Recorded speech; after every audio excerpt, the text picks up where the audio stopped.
Pre release business Pushpa 2 కు జరిగినంత ఏ సినిమాకి జరగలేదు. ఒక 1000 కోట్ల మేర జరిగింది. అవును. ఏమైంది? అసలు ఒక ఇంత ఈ తెలుగు ఇండస్ట్రీ నుంచి 1000 కోట్ల ప్రీ రిలీజ్ బిజినెస్ అవుతుందని అనుకున్నారా? అనుకోలేదు బ్రో. నిజంగా నేను అసలు పుష్ప నువ్వు అన్నాను కదా, పుష్పకు ఎక్స్పెక్టేషన్ వేరే అన్నాను. అన్నాను కదన్నా. పుష్ప ఏ సినిమాకైనా అన్న చూడన్నా, ఫస్ట్ బాహుబలి 1 వచ్చింది అన్న. బాహుబలి 2 మీద హైయెస్ట్ ఎక్స్పెక్టేషన్ పెరిగింది. అది సేమ్ డే కేజీఎఫ్ కూడా అలానే జరిగింది. కేజీఎఫ్ 1 వచ్చిన తర్వాత ఎక్స్పెక్టేషన్ 2 అవునాను కదన్నా, కొద్దిగా ఎక్కువ ఉంటుంది అవునా కదన్నా. సో కానీ పుష్పకు మేము అనుకున్న రీతి కన్నా ఎక్కువ ఉంది అవునాను కదన్నా. పుష్ప అంటే చూడన్నా, ఇప్పుడు నాట్ ఓన్లీ ఇండియా, పెద్ద పెద్ద పాన్ ఇండియా క్రికెటర్స్ కూడా తగ్గేదేలా అంటారు అనమాట. సో పుష్పకు ఇంపాక్ట్ అలాంటిది కాబట్టి సో నాకైతే చాలా బాగా అనిపించింది. ఒక మెయిన్ విషయం చెప్తాను, నాకు బాగా అనిపించింది. It's not Telangana, it's not Hyderabad, it's not Andhra Pradesh అన్న. ఎక్కడో బీహార్లో ప్రోగ్రామ్ పెడితే, పాట్నాలో పెడితే 6 లక్షలు రావాల్సిన జనాభాకి 12 లక్షలు రావడం ఏంది. సో నిజంగా తన స్థాయి అదే అని చెప్పుకోవచ్చు. నిజంగా తను చాలా మంది నవ్వడానికి కాదనుకోండి, బాలీవుడ్ హీరో కాకుండా ఒక తెలుగు హీరోకి గంతమంది వస్తారని ఎక్స్పెక్ట్ చేసిరా పాట్నాలో? నిజం ఎవరు ఎక్స్పెక్ట్ చేయలేరు. అసలు మేము ఊహించలేదు అన్న. పాపం అక్కడ ఉన్న బీఆర్ లో ఫ్యాన్స్ కూడా పాపం నైట్ మొత్తం వెయిట్ చేసి పాస్ కోసం కొట్లాడి మార్నింగ్ అంతా వెయిట్ చేసి నిజంగా ఉండడం అనేది గ్రేట్ అని చెప్పొచ్చా. చాలా మంది ఇప్పటి వరకు నవ్వడానికి కదా వాళ్ళ స్థాయి ఏందన్నది దీని అర్థమైంది. నాకు చాలా బాగా అనిపించాను. నాకు బాగా అనిపించాను. అప్పుడు నేను చిన్నప్పుడు విన్నది దేశ భాషలందు తెలుగు లెస్స అంటే నాకు దాని మీనింగ్ నాకు అర్థం కాలేదు. కానీ ఈరోజు అర్థమైంది. నిజంగా మన తెలుగుడి సత్తా, మనం నిజంగా ఇక్కడ ఉన్నప్పుడు ఆయన విలువలు మనకు తెలియలేదు, కానీ బయటకు కొంత ఆయన ఇంత గొప్పడని ఈరోజు అర్థమైంది. నిజంగా చాలా చూడన్న, మొన్న కర్ణాటకలో భగీరథ సినిమా తీసిరన్న.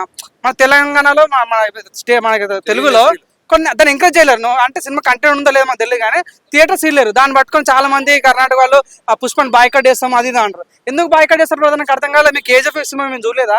మీ కాంతార సినిమా మేము చూడలేదా? మీ ఎన్ని ప్రేమల సినిమా కానీ అట్లా ఎంతో సినిమాలో కంటెంట్ కన్నడ నోనని కాదన్న, కంటెంట్ నచ్చితే ప్రజలు ఎంకరేజ్ చేస్తారు, నోనని కాదన్న. సో దయచేసి ఇది మన సినిమా, ఇండియన్ సినిమా, అదే దీని 100% ప్రతి ఒక్క సపోర్ట్ ఇచ్చి యాజ్ మెగా ఫ్యాన్ చెప్తాను. నేను పవన్ కళ్యాణ్ అంటే చాలా ఇష్టం, డైహార్డ్ ఫ్యాన్ నేను. సో ఇప్పుడు అయినప్పుడు కూడా తను ఎలక్షన్ స్థాయిలో తన పర్సనల్ తన చాయిస్ మా పక్కన పెట్టుకోని, కానీ ఇది మన ఇండియన్ సినిమా అవును కదా చెప్పి ఒక్క విషయం చెప్తాను. బాహుబలి ఇక్కడ బద్దలు కొట్టాలన్నా ఏ సినిమా అయిద్దన్నా, ఈవెన్ మన కల్కితోనే కాలేదన్నా. సో అందరూ బాహుబలి ఇక్కడ బద్దలు కొట్టాలన్నా, దంగల్ ఇక్కడ బద్దలు కొట్టాలన్నా, నాన్ బాహుబలి ఇక్కడ బద్దలు కొట్టాలన్నా, ఏకైక సినిమా అది పుష్పనే. దయచేసి ఇది మన సినిమా, మన ఇండియన్ సినిమా, దయచేసి ఎంకరేజ్ చేయాలని కోరుతున్నా. దయచేసి బాయ్కట్ అని పదాలు వాడకండి. ఇది ఎందుకంటే మన ఇండియన్ సినిమా, దేశం మొత్తం గర్వదగ్గ సినిమా అన్న ఇది. ఓకే, పూల అన్న చూడన్నా, పూల చొక్క అనేవాడు నిజంగా అవునాను కదన్నా. కొంతవరకు ఓకే, రివ్యూస్ ఏంటంటే రివ్యూస్ అంటే ఏంటన్నా అవునా కదా, సినిమాని బ్రతికించాలన్నా. ఎంతో కష్టపడి సినిమాలు తీస్తారన్న. ఒక 200 ఫ్యామిలీ బతుకుతాయి. సో నువ్వు వాళ్ళ దగ్గర పేమెంట్ తెచ్చుకుంటావు, నీకు నచ్చితే ఓకే మంచిగా చెప్తావు, నచ్చకుండా సినిమా నీకు ఈ ప్లస్ ఉంది, ఏదో కొన్ని ఇంగ్లీష్ పదాలు వాడినంత మాత్రం సినిమా ఫ్లాప్ అయిపోయి కదా. నీకు ప్రతి ఒక్క సినిమాలో కూడా ఏదో మంచి పాయింట్ ఉంటుంది. సో నా సినిమాని దయచేసి ఎంకరేజ్ చేయాలని కావాలని కొన్ని పాయింట్స్ పట్టుకొని అడోడు రావనే ఉంటాడు.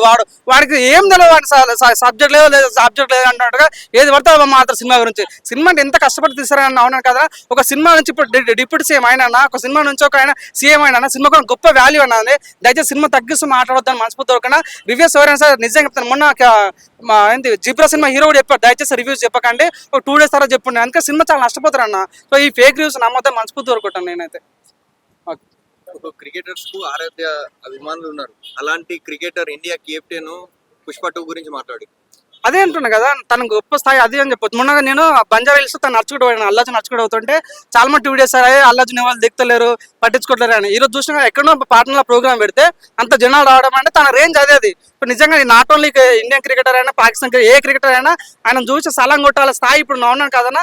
ప్రతి ఒక్క వాడు కూడా గర్వంగా చెప్తున్నాను. అప్పట్లో నేను అడుగుతున్నాను, నువ్వు ఏ గొప్ప సినిమా ఏం సినిమా చూసినా అంటే అప్పట్లో చెప్తారు చాలా మంది, ఒక అవతార్ సినిమానో, ఒక టైటానిక్ సినిమా అని చెప్పారు. ఇప్పట్లో నిజంగా నా ఫ్యూచర్లో మన ఫ్యూచర్ జనరేషన్ ఏం గొప్ప సినిమా చూసినా అంటే నేను గర్వంగా చెప్తాను. నేను బాహుబలి సినిమా చూసినా, నేను పుష్ప సినిమా చూసినా గర్వంగా చెప్పాను. ఎందుకంటే దట్ ఈస్ కాల్ మన ఇండియన్ సినిమా. ఇది ఒక తెలుగు సినిమా, దయచేసి ఎంకరేజ్ చేయాలని కోరుకుంటున్నాను అంతే.